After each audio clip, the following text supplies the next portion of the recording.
Conscious egohood.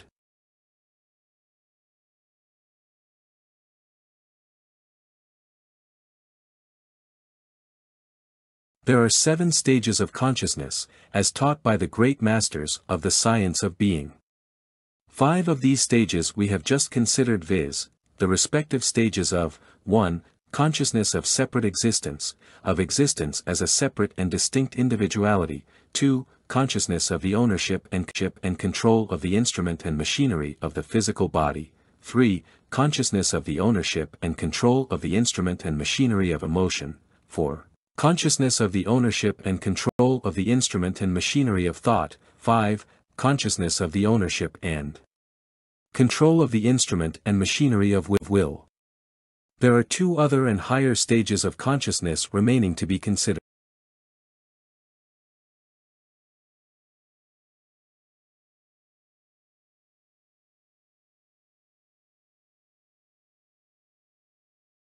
In your consideration of the physical body, of the emotional states, of the thought states, of the will states, respectively, you have found it possible to abstract your consciousness of each of these instruments from your consciousness of your I am I, or master self. Each and every one of these processes of self-analysis has found and left you conscious of the existence, here and now, of that I am I, or master self, independent of the several instruments and elements of machinery which it owns and uses. At the center of each, even of will, you found your I am I existing in firm, constant and identical presence and power throughout all the changes in the activities and processes of its instruments and its machinery of expression and manifestation.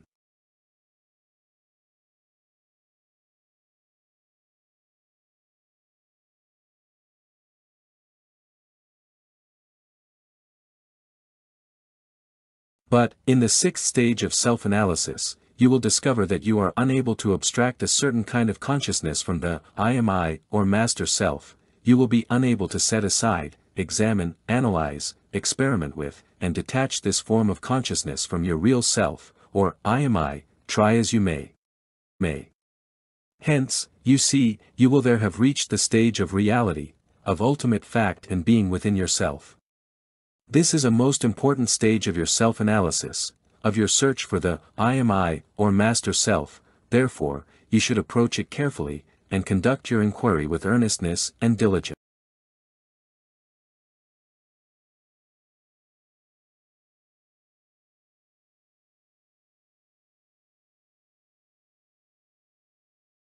The 6th stage of your self-analysis is that known as ultimate self-consciousness. First, you should clearly understand just what is meant, and just what is not meant, by us in this employment of the term, self-consciousness. In the popular usage, the term means an unpleasant and abnormal state of consciousness or awareness of one's self as an object of observation by others. The psychological usage, however, is quite different. It indicates that state of consciousness in which the I am I is fully, keenly, and positively aware of its own existence as an actual entity, in being, here and now. It is from this state of consciousness that the individual asserts positively, and with conviction, I am I, here and now.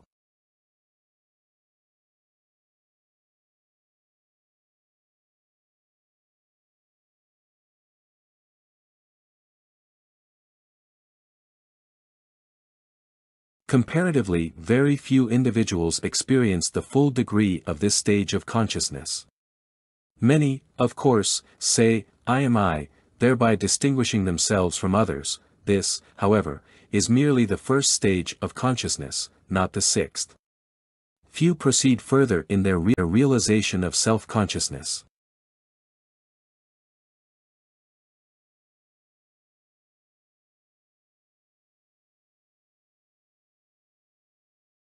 Many are unable to differentiate in consciousness between the I am I and the physical body. Still fewer are those who are able to make the distinction between the I am I and the feeling states, and still fewer are those who can realize the I am I as transcending the thinking states. Very rare and few, indeed, are those who are able to distinguish between the consciousness of the will states and the consciousness of the I am I. The great masses of the race think of the self as an aggregate or composite of mind and body, feelings, emotions, thoughts, will activities, etc., and seldom, if ever, catch even a glimpse of the essential and ultimate selfhood of the I am I or master self, the real self.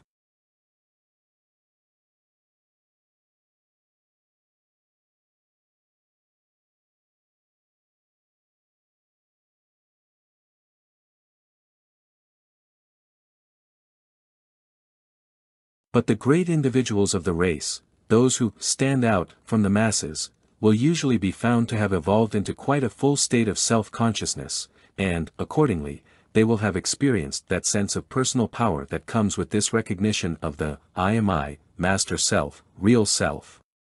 This illuminating experience, once it comes to the individual, leaves him changed and different. He is never again the same man. A new world is open to him. A new and positive sense of the reality of his essential being has impressed itself upon him. It comes to many as an awakening from a troubled sleep state, the dawning realization that I am I, in spite of the dream illusion. In this dawn of the realization of ultimate self-consciousness, the individual finds himself, at last.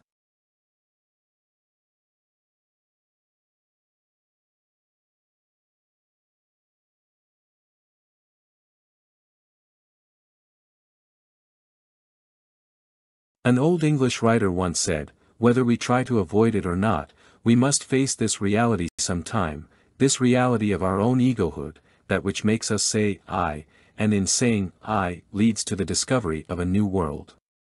A leading American psychologist has said, self-consciousness is a growth.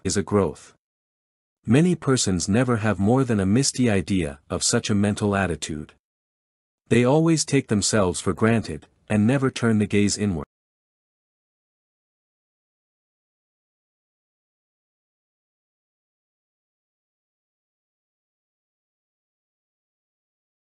The dawn of self-consciousness, the awakening from the dream of simple consciousness, in the individual, is accompanied by a new awareness and consciousness of reality and actual existence. In fact, so strong often becomes this new consciousness of the certainty of real and actual existence, that compared with it all other forms of conscious existence fade into comparative insignificance.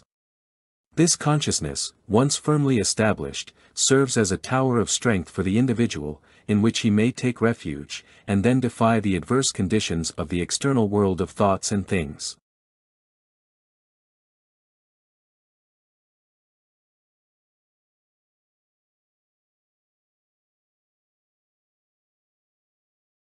The process of self-analysis, according to which you have proceeded to abstract, in turn, the consciousness of the physical body, the emotional states, the thought states, and the will states, respectively, has now brought you to the point where you have nothing else left for you to analyze, for the purpose of possible abstraction, except the self-consciousness of the existence of the I am I, or master self, the real self. But when you undertake to subject that ultimate element of selfhood to such process, you discover that further analysis, abstraction, simplification, and reduction is impossible. You have reached something ultimate which defies further analysis or simplification, or separation into parts, elements, or factors. It is the irreducible element, the insoluble residuum, of selfhood. It is egohood itself, in its final essence and principle.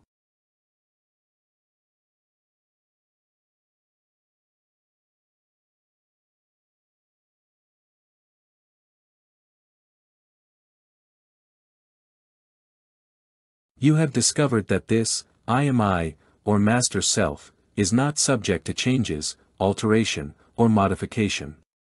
It is not subject to becoming, for it is pure being, always identical with itself, always constant, ever the same. It does not flow, nor is it in a state of flux. It is never transformed, nor is it transmuted. It does not change the form, for it has no form. It does not manifest degrees, for it is absolute in its nature and being. It does not take on aspects, modes, or conditions of appearance. It is always its whole self, and nothing but itself. In this respect, it is seen to be entirely different from any of its instruments or machinery, mental or physical. It is not an instrument, nor a part of the machinery. it is that which owns and uses the instruments and the machinery of mental and physical expression and manifestation.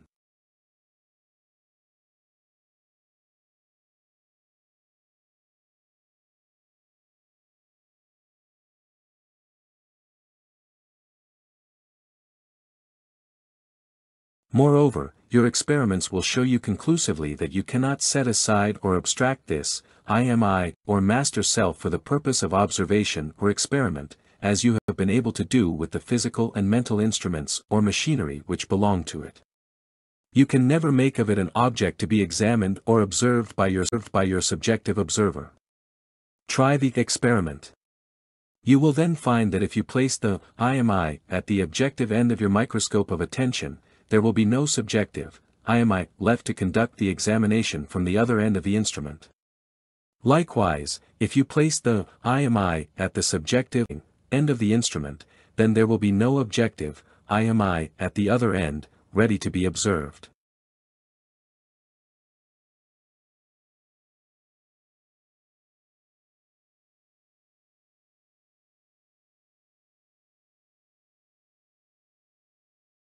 Just as the eye sees all outside of itself, but can never see itself, so the I am I may observe and examine everything outside of its essential self, but can never observe and examine its essential self. Here, you find a something or somewhat in which subject and object are inseparably joined and combined. Here, indeed, you find the hypothetical stick with only one end of the old metaphysicians. Here you find something which is always subjective, and never objective, something which is all inside, without any outside aspect or part.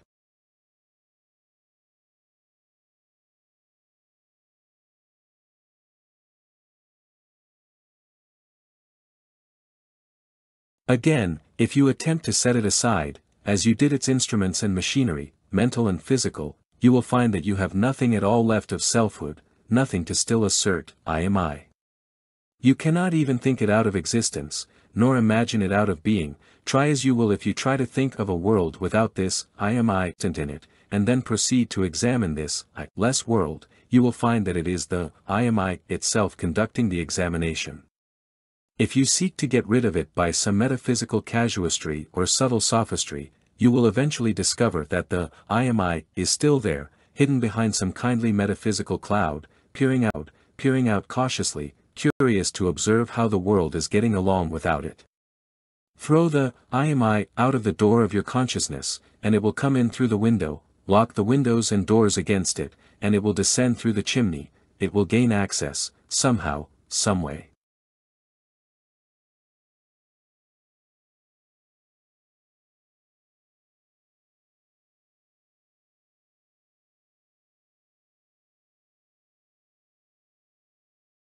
Even though in imagination you may picture yourself as occupying many different bodies, successively, each with its own emotional, thought and will character, yet you will always find that it is the same identical, I am I, playing the part of the occupant. Or, though you may imagine yourself in the role of the King of England, the Archbishop of Canterbury, or President of the United States, yet you always find yourself playing these several parts. At the last, you will realize that you, the same old I, are the real actor playing the several parts, under the various masks and wearing different costumes. You may change characters, garbs, and roles, but you never can change eyes. You are you, and never can be not you.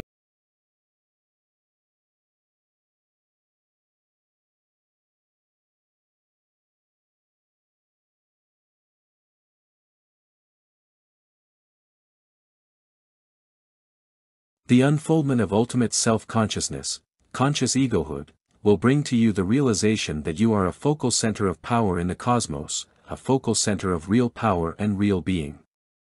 You will gradually realize that you are a center in the cosmos, just as the sun is a center with multitudes of objects whirling around it, or flowing past it.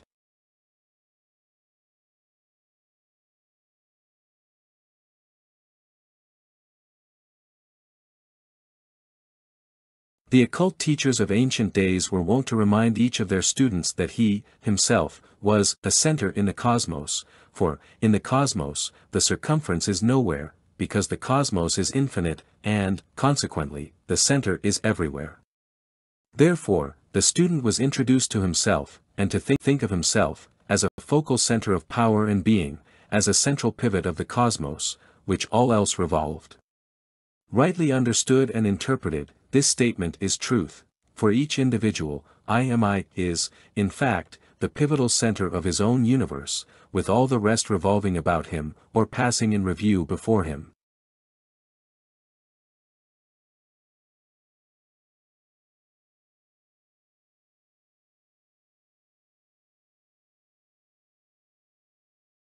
Do not for a moment imagine that this realization of conscious egohood, this, I consciousness, will unfit you for the duties, tasks, and work of practical everyday life.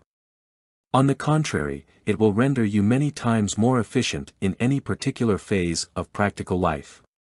Realizing the real being, and your relations toward your mental and physical instruments and machinery, you will no longer be caught up in their movements as a man might be caught in the machinery which he is operating. Instead, you will be able to detach yourself so that you may operate the machinery with increased skill, efficiency, and power.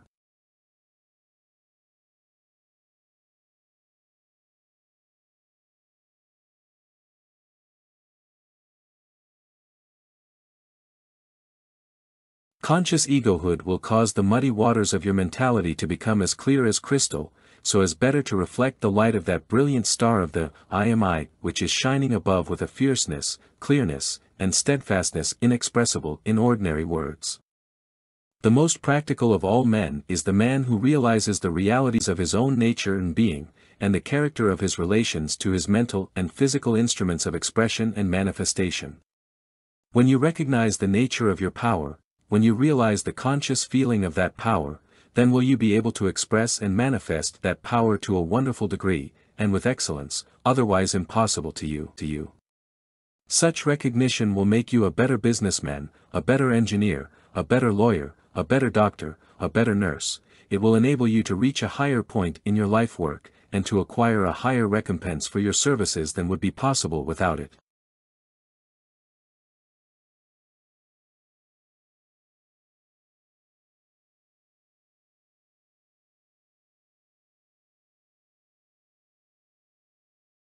Cultivate the perception and realization of conscious egohood. Seek to develop it by means of thought, of feeling, of imagination. Use all of your mental powers to this end. Employ every instrument at your disposal to discover yourself, your real self. Assert and affirm your real being by saying, thinking, and acting, I am I. There is magic in these words. Their vibrations will set into motion every atom of your being, and they will re-echo the statement to your ears. You will find the affirmation a tower of strength in hours of need. In moments of weakness, it will courage and dwindling determination.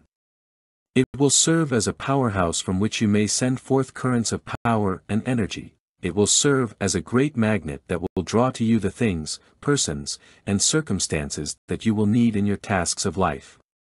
Use the white magic of the I am I affirmation.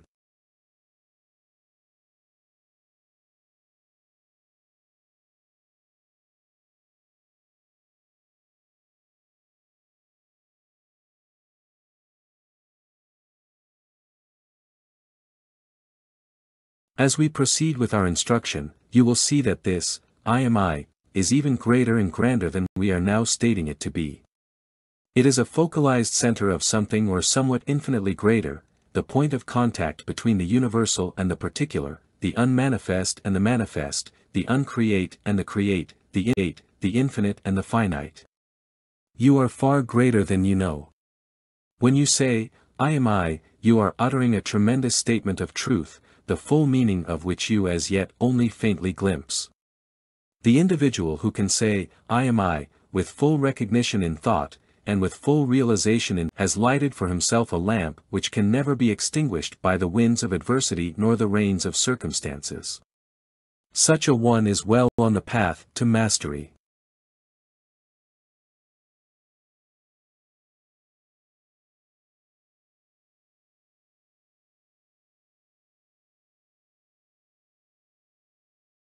The seventh stage of your self-analysis, the stage to which you proceed after you have discovered the ultimate nature of the I am I, or master self, is that which is known as the stage of power consciousness. In this stage of consciousness, while holding firmly and with doubt-defying conviction to the recognition and realization of I am I as the ultimate and essential base and ground of your individual being, you nevertheless intuitively are aware of the existence of an underlying reality, with which in some intimate and essential way your I am I is united, connected, and coordinated.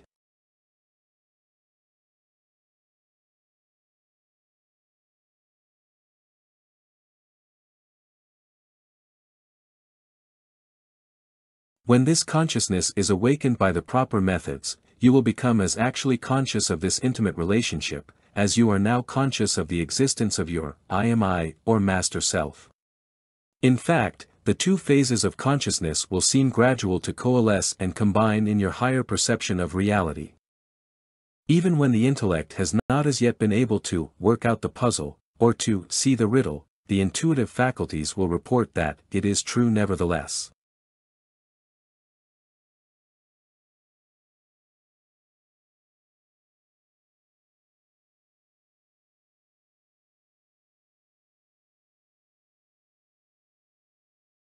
In the following sections of this material, we shall point out the road whereby the intellect may logically approach the facts concerning this highest truth.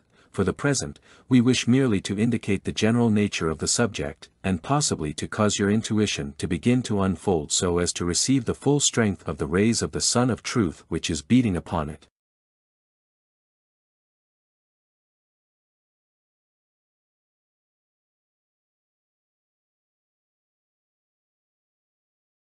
In the stage of power consciousness, you will know that not only is your I am I, your master self, your real self or real center of power in the cosmos, you will also know that back of, under, and around that I am I, or real self, is the great ultimate principle of power itself, that the I am I is in actual contact with that power, and that the rhythmic vibrations of power are at least faintly discernible as they throb and thrill through your being.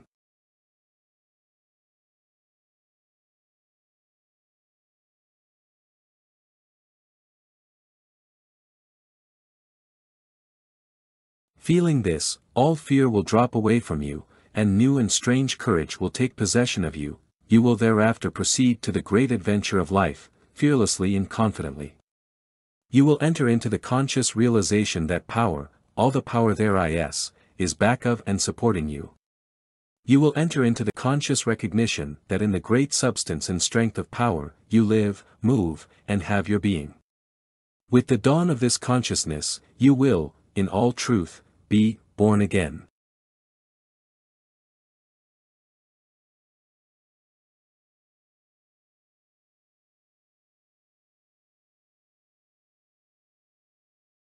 While it is true that comparatively few individuals actually experience this consciousness in full degree, it is true that many experiences it to at least some degree.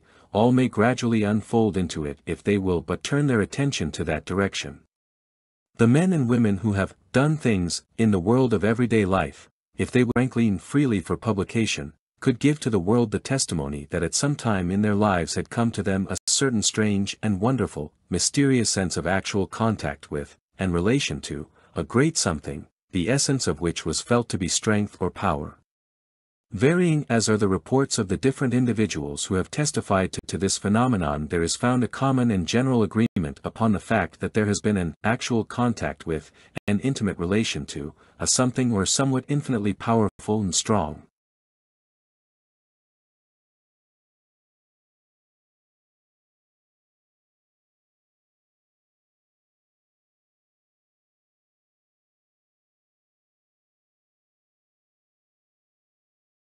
There is always the consciousness of immanent presence, and of power and strength.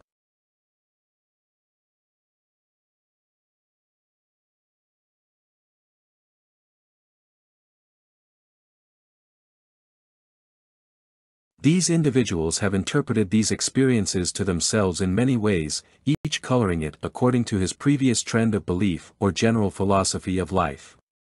To some, it has appeared to partake of a religious nature and color, as if the Supreme Being or at least one of his archangels has hovered near, brooded over them, and reflected a portion of the infinite power upon them. Many a successful man has experienced this strange phenomenon and has been comforted by the conviction that he has God on his side, or that God is working in and through me. One of the richest men of our times has repeatedly made statements at least implicitly expressing this idea, and many of the lesser lights of the world of success have had similar experiences and resulting convictions.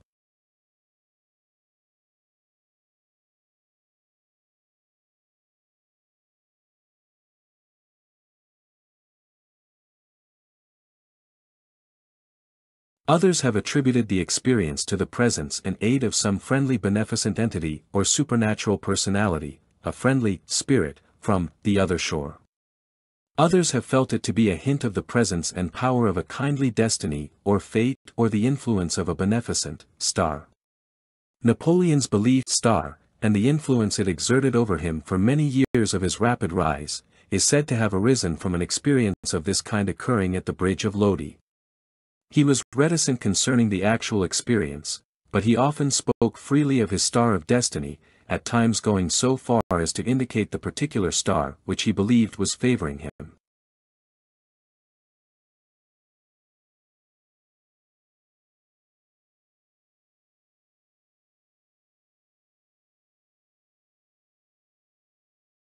Others do not attempt to explain the experience, even to themselves. They are content to think of it as that something, the presence and strength of which they have felt, the resulting sense of power after the visitation of which they have experienced. Many others could testify to these strange experiences of contact with power and to the resulting remarkable increase of strength and power therefrom, which afterward flowed into them and through them. The experience, however, is of such an intimate nature, and so likely to be regarded as queer by others, that most of these individuals have but little or nothing to say concerning it. The following may be stated as the rule: the more successful the individual has been, the higher he has risen in his particular field of endeavor, the greater is the degree of probability that he has undergone some experience similar to that which we have just stated.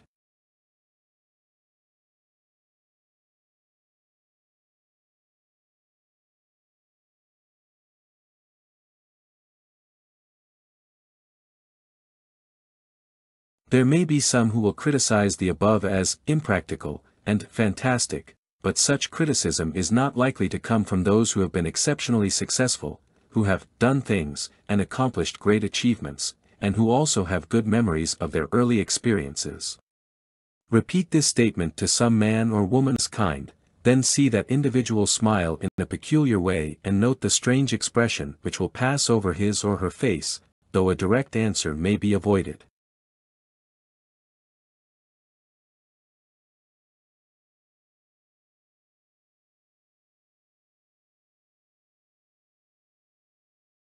This phenomenal experience is not supernatural, nor is it mystic. On the contrary, it is quite natural, and intensely practical in its effect.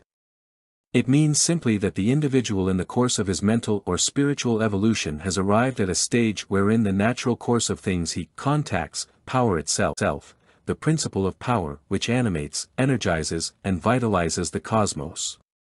He becomes actually aware of the contact, and of the influx of power which results from it.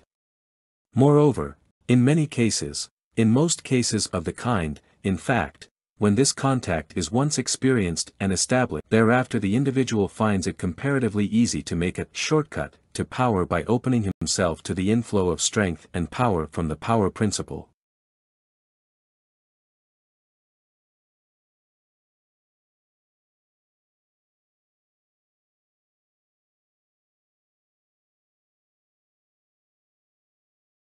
It is the phenomenon of the spiritual trolley pole coming in contact with the great service cable of power. It is the most natural, and the most practical thing in the world. As we have said, it has been experienced in some degree by many of the most practical persons in the world, and much of the subsequent success of such persons arisen therefrom, and many of such know this to be the cause of their success and power. Moreover, many of the world's most practical individuals are recognizing the existence of this phase of natural phenomena and are striving to effect this contact of the spiritual trolley pole. There is more inquiry concerning these things on the part of such individuals than the great masses of the people even dream of.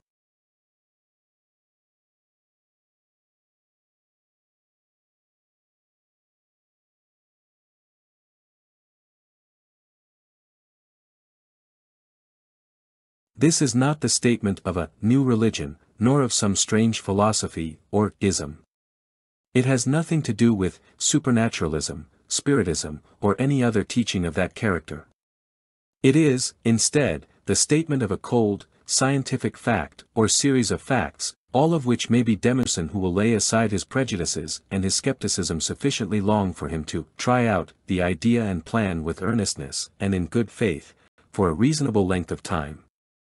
The results are open to any such person who will place himself in the proper mental attitude toward the facts, and who will wait confidently and expectantly for the dawning of the experience, and the inflow of the power from the principle of power.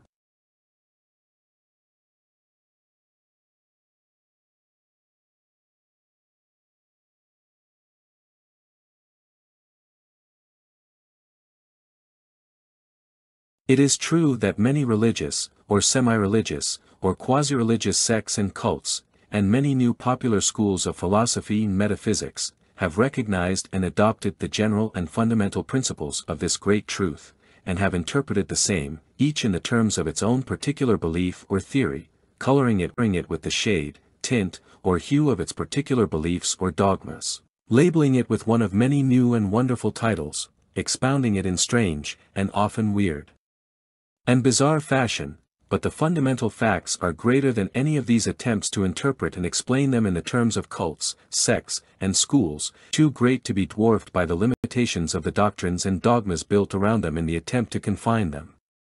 There is no monopoly of this great truth, no one has a corner on it, though many attempts in that direction have been made.